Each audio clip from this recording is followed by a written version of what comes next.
dans ce contexte-là difficile, Dalloglio, il a fait les bons choix. On pense notamment aussi à l'entrée de Sissoko, de Cafaro, par exemple, qui ont été décisifs. Oui, on peut dire qu'il a fait les bons choix. En tout cas, ça a été payant, même si, tu vois, je revoyais là, par le diffuseur, juste les plus grosses occasions. Je pense que si Moreira marque le premier but Oui. sur sa grosse occasion, je pense qu'on voit un tout autre match. Ça montre quand même l'homogénéité, certes, mais aussi le niveau de la Ligue 1. C'est-à-dire qu'une équipe comme Strasbourg, excellente contre Marseille, qui aujourd'hui, franchement, c'est l'ombre d'eux-mêmes. Après, ils sont en difficulté à l'extérieur aussi. Ouais, mais pourquoi ils sont en difficulté à l'extérieur? Parce que c'est une jeune équipe, parce que bon, là, tu as un chaudron qui porte bien son nom, ouais, extraordinaire. Autant on a souri un peu sur le stade Louis II vendredi soir. Mais par contre, ouais, là, Saint-Etienne, Damien, il connaît. Oui, c'est pour ça que je disais, mais ça doit être extraordinaire. Ce que je disais pendant le match, c'est que justement la jeunesse de Strasbourg, est-ce qu'elle n'a pas été impressionnée par ce stade aussi à un moment donné, et qu'en deuxième mi-temps, quand il a fallu pousser Geoffroy Guichard, les Verts, Geoffroy Guichard s'est mis en action, et là, par contre, c'est plus la même histoire. Mais je te dis, une équipe qui est très à l'aise à domicile, bon, en plus, il y a un beau public à la Méno aussi, mais la gestion des émotions à l'extérieur, honnêtement, quand tu l'as connu, vraiment jouer à l'extérieur, dans des gros stades, moi, j'ai jamais joué à Saint-Etienne, mais quand même dans des grosses ambiances, forcément, c'est psychologique, mais tu es poussé quand tu es à domicile et quand tu es à l'extérieur, et qu'en plus tu es un jeune joueur, une jeune équipe comme ça, où il y a un manque de maturité quand même qui est criant sur l'ensemble du match, ne serait-ce que l'ouverture du score. Je crois que c'est Dylan Bakwa qui est au marquage au deuxième poteau, si je dis pas de bêtises. Ouais, c'est ça. Il peut pas se faire prendre comme ça, même si c'est un attaquant. C'est Doucouré, je crois. Ah, c'est Doucouré. Ouais, je crois que c'est Doucouré. Ouais, je sais pas, mais en tout cas, il y a un jeune défenseur. Il regarde plus le ballon, il regarde pas le ballon, qui joue le joueur, mais le Stéphanois est bien plus puissant. Et donc, il y a l'ouverture du score. Après, c'est pour ça que je dis que quand même dans cette Ligue 1, je parlais des pronostics qui sont très difficiles, mais quand même, on a vu une journée pour l'instant. On verra demain. Mais il y a eu des résultats quand même très très surprenants, mais ça montre aussi que les équipes qui étaient en forme jusque-là, elles n'ont aucune continuité. C'est aussi le cas pour le coup pour Brest et pour Nice dans l'autre sens, même si un peu comme le PSG, franchement je trouve que cette journée elle est très significative parce que ce soit le PSG qui en deuxième mi-temps à 10 contre 11 est bien moins bon qu'en première mi-temps à 11 contre 11, ou Brest qui est en difficulté en première mi-temps puis est meilleur en seconde. Oui, cette inconstance là des équipes. Il y a beaucoup d'inconstance. Ouais. Sur la jeunesse de Strasbourg, si je peux rajouter un dernier truc, c'est sur j'espère me tromper, mais les plus gros matchs qu'ils ont fait, c'est contre les grosses équipes. C'est contre les grosses équipes. Ouais. Alors j'espère justement que ces jeunes ne choisissent pas leur match juste pour briller à un moment donné contre les grosses équipes, et après que contre les petites équipes, ou en tout cas les moyennes et ceux de leur championnat, pour le maintien, ils ne répondent pas présents, et il n'y a pas cette envie d'aller plus loin, quoi, et d'en faire plus. Tu disais, Damien, tu crois vraiment que dans la tête de ces jeunes-là, ils jouent le maintien? Ah non, là, sur ce que tu vois ce soir, non. Il joue Chelsea, non, peut-être. Le petit train jusqu'à Chelsea. C'est pas une critique que je dis, mais je pense qu'on a vu la déclaration de Ben Seghir cette semaine. Les jeunes, aujourd'hui, pour eux, ils jouent le haut de tableau. Ils jouent le haut de tableau, les joueurs de Strasbourg. Je ne dis pas qu'ils veulent jouer forcément la Ligue des Champions, mais en tout cas, ils veulent finir européen. C'est très bien d'être ambitieux. Mais quand tu vas aller à Geoffroy Guichard contre une équipe qui joue sa vie, là en première partie de saison, mais encore plus en seconde, c'est là où ce genre d'équipe aussi, elles peuvent être en difficulté par l'agressivité, par l'ambiance, par l'atmosphère.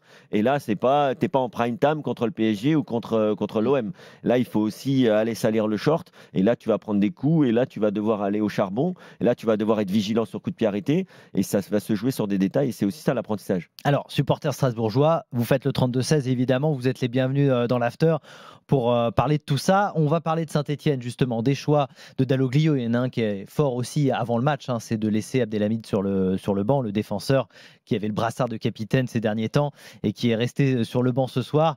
Clément est avec nous, supporter de Saint-Etienne, qui a fait le 32-16. Salut Clément. Salut tout le monde. Salut Clément. Merci de nous rejoindre. J'imagine que tu es soulagé, satisfait, heureux, presque peut-être. Ouais, non, satisfait. En tout cas, la victoire fait du bien aujourd'hui pour tout le groupe. On prend un petit peu de confiance avant d'aller sur le derby le week-end prochain à Lyon. Une prestation collective intéressante, même s'il y a encore beaucoup de travail à faire. Mais en tout cas, on essaie de changer de spirale et on est passé sur peut-être une spirale positive aujourd'hui, mais intéressant ce match. Intéressant, qui tu as trouvé particulièrement intéressant, si on fait une petite évaluation des joueurs de Saint-Etienne avec toi? Si on ont fait une évaluation, David Tajvili, qui apporte offensivement quand même beaucoup.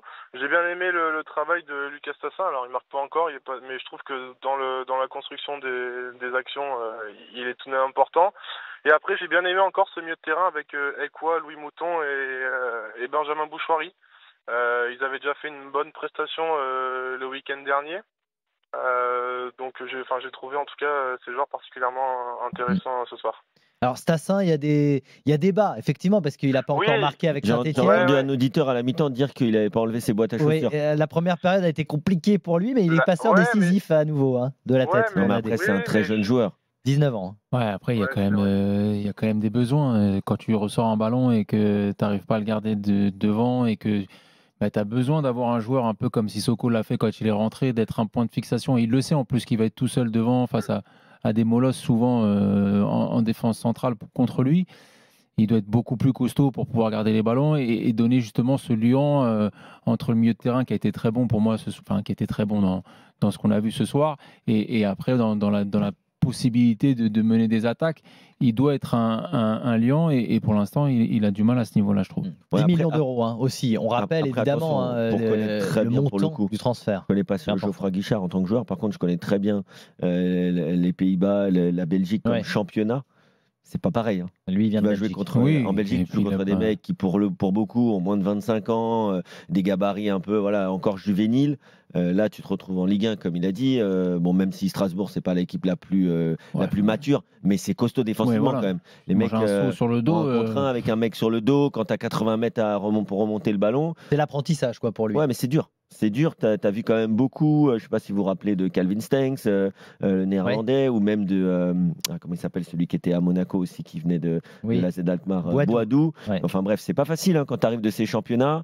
Même Dalinga au départ, il avait du mal. Et donc non, c'est des joueurs plutôt d'évitement. Par contre, le problème, en fait, Stassin, son premier match, je ne sais pas si vous vous rappelez, ce face-à-face. Premier match qu'il joue, il a un face-à-face énorme où il part tout seul depuis une trentaine de mètres du but et il rate son face-à-face. C'est des petits déclics des fois pour lancer une saison.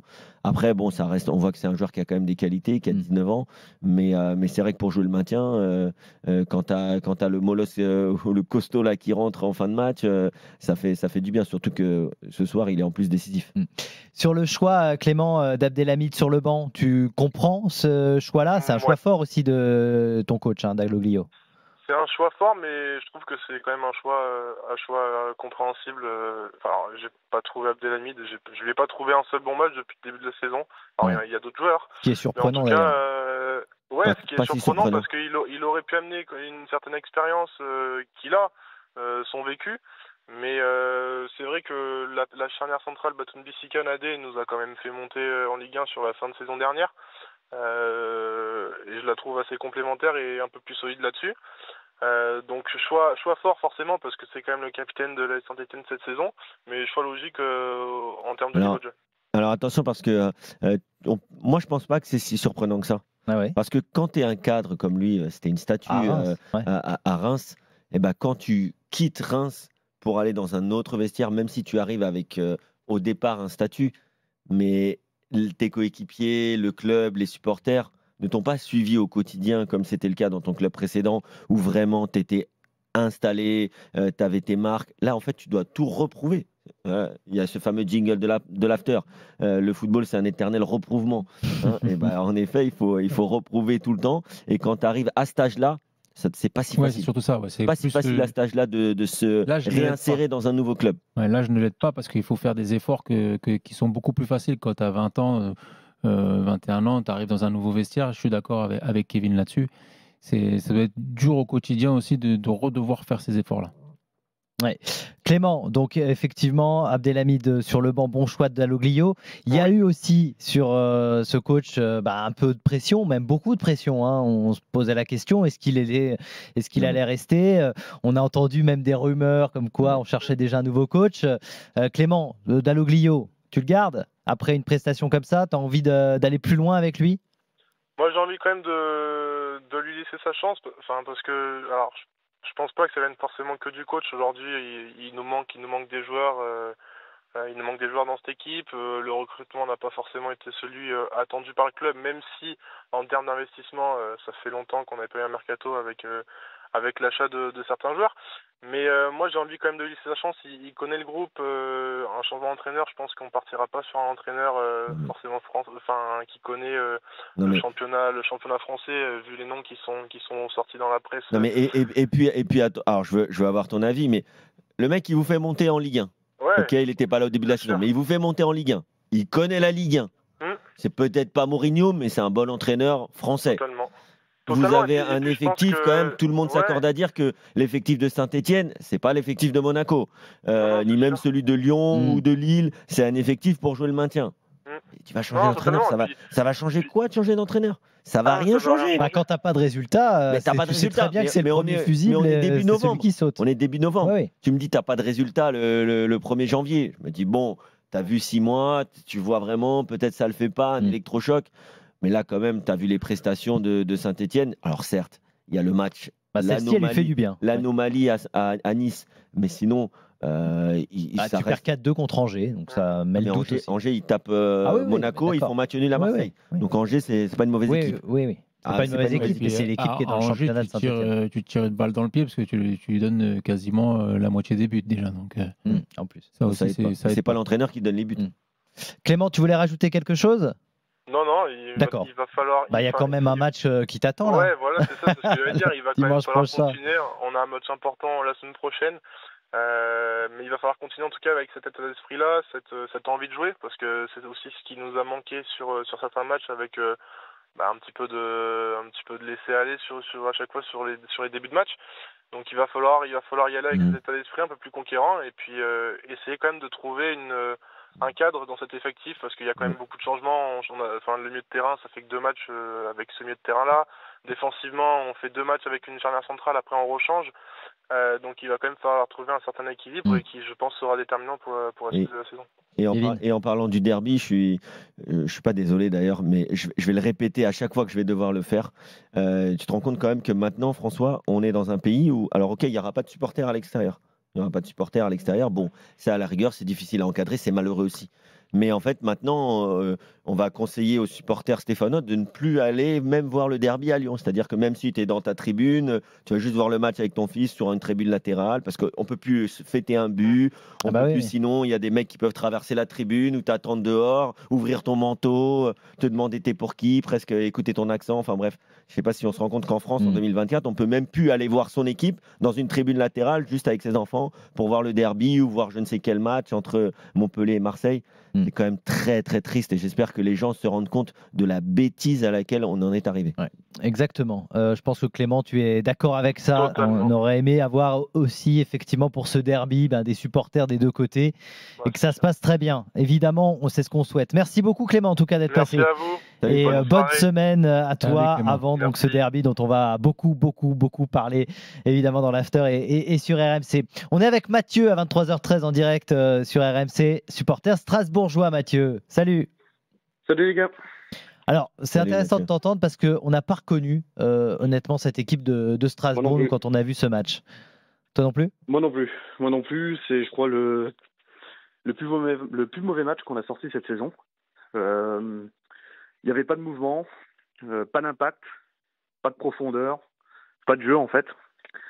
Alors je pense que ça vient aussi de la jeunesse de cet effectif. Moi j'ai l'impression que l'équipe a pris le match par-dessus la jambe, peut-être avec un peu trop de confiance. À la sortie d'une victoire 3-1 contre Nantes. Et on n'est jamais trop rentré dans ce match-là. C'est une équipe de Saint-Etienne qui a joué crânement sa chance. On a fait énormément d'erreurs défensives. Saint-Etienne s'est procuré beaucoup d'occasions.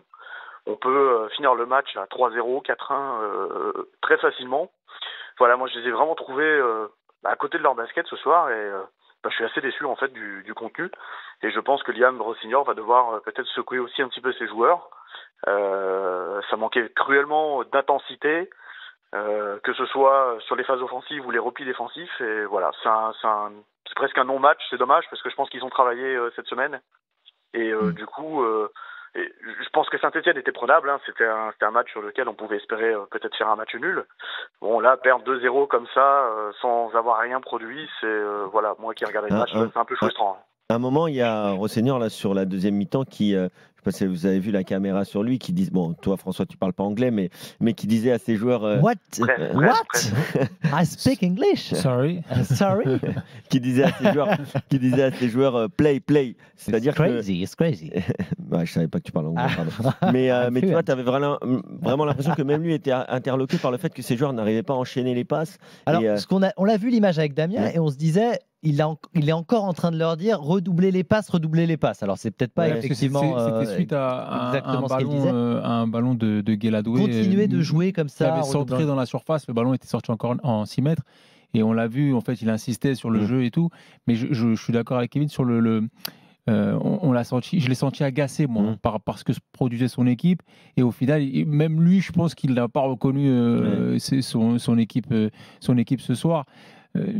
Moi je suis d'accord avec l'auditeur, je sais plus comment il s'appelle, Mike Mathieu, mais sur le fait que peut-être je parlais tout à l'heure de choisir ses matchs, lui il parle de le prendre un petit peu au-dessus de la jambe, c'est-à-dire on arrive un petit peu avec trop de confiance et on se dit que c'est Sainté et que ça va le faire et que ça va être notre première victoire à l'extérieur.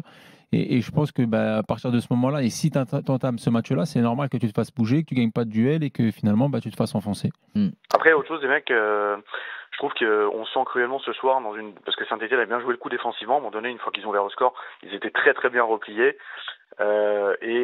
Cette profondeur, on sent le manque d'Emega. Mine de rien, Emega qui des fois est peut-être un peu brouillon et doit progresser dans sa finition.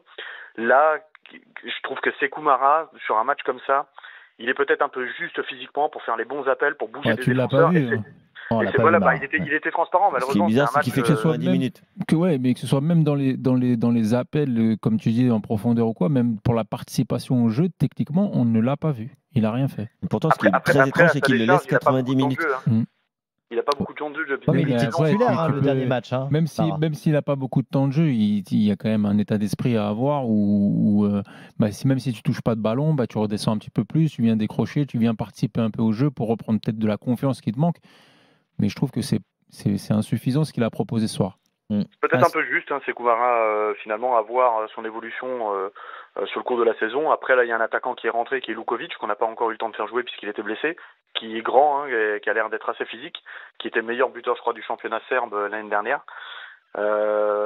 J'espère que cet attaquant va pouvoir amener quelque chose, parce que je pense que malheureusement, la blessure d'Emega, je ne sais pas combien de temps il va être malheureusement indisponible, mais ça peut peser sur ce genre de match. Et puis, le bilan, c'est qu'on voyage terriblement mal. En 2024, on n'a gagné qu'un seul match à l'extérieur, donc il va falloir progresser sur cet aspect-là aussi.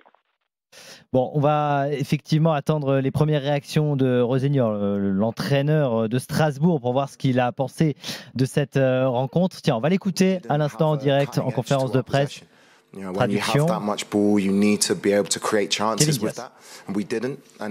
as autant le ballon, tu dois créer des opportunités. À un moment, on était à 10 contre 11 quand le centre arrive. Ça peut arriver.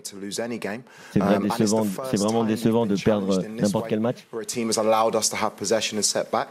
Mais quand une équipe te permet d'avoir la possession et t'attend, c'est quand même dommage de ne pas en profiter. Ouais, bravo. Toi, You're welcome. Thank you very much. Rosseigneur qui parle effectivement de ce fait de jeu, et il a raison quand il dit Bakwa est sorti blessé et le jeu s'est poursuivi, et c'est sur la sortie de Bakwa, sur le côté même de Bakwa, que le centre a eu lieu de Petro. Ça c'est insupportable. Il y a eu le deuxième but. Ça arrive tellement de fois. Alors, ça arrive pas forcément que tu prennes un but, mais ça arrive que tu concèdes une occasion, parce qu'en plus souvent, monsieur l'arbitre, il est sorti, il n'est pas sorti, il faut qu'il rentre pas. Et c'est vrai que c'est frustrant pour un entraîneur ou pour un directeur sportif quand un maillot est déchiré, par exemple, et que le joueur doit sortir pour changer son maillot. Ça sent le vécu, ça. Ouais, ça sent le vécu. Ça sent le vécu d'aujourd'hui, non ? Mais après, c'est aussi. C'est ça que tu veux raconter. Attends, il faut maintenant raconter après. Ça explique la capacité aussi de cette jeune équipe à s'adapter tout de suite à ce qui se passe, au contexte et à la sortie de Bakwa. Après, il y a d'autres choses aussi qui sont criantes. Là, il cite le fait d'être en infériorité numérique, mais le comportement de Doucouré sur Sissoko, la détermination, elle doit être dans les deux sens. Et on a vu que Sissoko avait beaucoup plus faim que que Doucouré sur le centre. En tout cas, pour Strasbourg, le programme est chargé. Hein. Ce qui arrive, Mathieu, d'ailleurs, c'est la réception de Monaco, déplacement à Nice, déplacement à Brest. Bon, entre-temps, il y aura la trêve aussi. Mais ça veut dire que là, tu as des concurrents européens. Et donc, cette défaite, effectivement, elle fait mal, Mathieu. C'est les matchs où ils ont été les meilleurs. Ouais. Donc, ça va être peut-être que dans les grands matchs, oui. C'est bien. Après, vas-y, pardon. Non, excusez-moi. Ce qui est frustrant, c'est ça, c'est que tu peux capitaliser sur ta victoire à Nantes, prendre un bon point à Geoffroy Guichard, si ce n'est pas plus. Et derrière, tu as quand même 2 gros morceaux. Monaco, on sait pas. Après, cette équipe, elle a tendance à élever son niveau de jeu face aux gros. Mais voilà, ça va être compliqué. Donc c'est dommage parce que ça permettait de faire un trou aussi. Il faut pas oublier, cette équipe, elle joue le maintien. Même si on commence à dire qu'on pourrait se positionner pour l'Europe, on est encore sur le début de saison.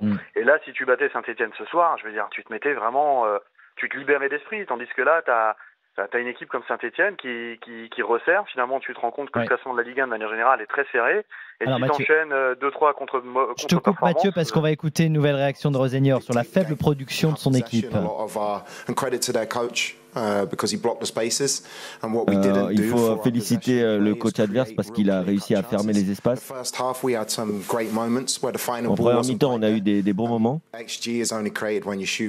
Mais on n'a pas eu d'XG parce que tu peux les créer que quand tu tires et on n'a pas tiré.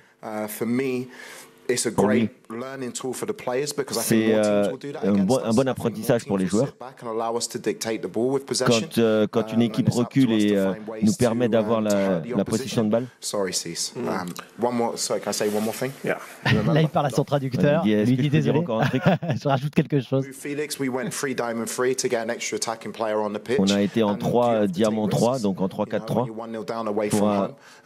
Une fois qu'on perdait, qu'on était mené 1-0 à l'extérieur. Et ça arrive de prendre un deuxième but. Voilà, donc nous, on n'a pas besoin du traducteur de Rosenior puisqu'il est là en studio, Kevin Diaz. Merci, mais c'est vrai que c'est intéressant. Hein, il aime parler foot, ça s'entend. Il a envie de rajouter des choses en plus. Moi, j'adore. Moi, je le découvre. Hein, je l'avoue, je le connaissais pas du tout. Je vais pas faire le geek du foot. Je le connaissais pas en championship, mais c'est vraiment un entraîneur très intéressant. Tu vois, là, il dit à son traducteur, désolé, ma réponse elle est un peu longue, mais est-ce que je peux encore dire un truc? Là, pour le coup, c'est l'antithèse de Luis Enrique qui veut pas trop parler foot, mais c'est encore une fois le profil d'entraîneur qui, je pense, est très très heureux d'être là, qui est très heureux d'entraîner à ce niveau-là, d'avoir l'opportunité d'entraîner en France, en Ligue 1, et tu vois qu'il y a cette fraîcheur que n'ont pas des entraîneurs qui sont peut-être au contact de la presse ou au contact du football de haut niveau depuis très longtemps, comme entraîneur, mais aussi comme joueur. Il va peut-être changer après quelques années, on verra. Au contact, quand il viendra dans l'after, tiens, ça serait pas mal de l'avoir aussi. Ce serait exceptionnel. Ça serait super. Tiens, l'invitation est lancée.